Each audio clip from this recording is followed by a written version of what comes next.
A river that used to give me so much peace and solace is terrifying these days.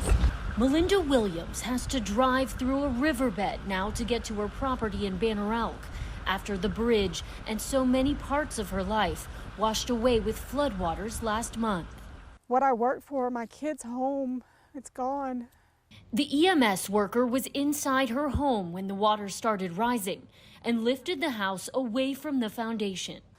I called my daughter and I left her a voicemail and told her that I love her, and I'm not going to make it through this. She was swept into the rushing water and, against the odds, survived. It was being crushed like a tin can. How did I live through that? Her home was torn to pieces, her cars submerged, and her beloved dogs didn't make it. It's a tragedy she never expected after living there for 34 years.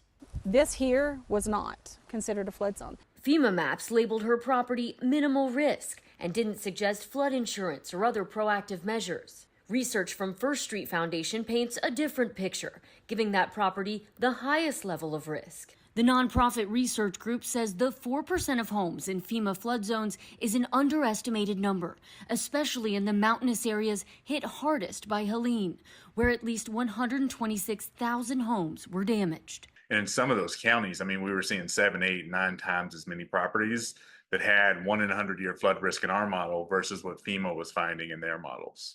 FEMA's maps are based on a system developed in the 1970s that focus on coastal storm surge and major river flooding, not taking into account how climate change or development are increasing flood risk. Knowing the possibility, it would have been different for a lot of us.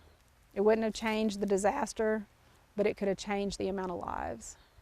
A FEMA spokesperson acknowledged the limitations of its maps, saying this can lead to the misconception that properties outside of the FEMA flood zone are safe from flooding.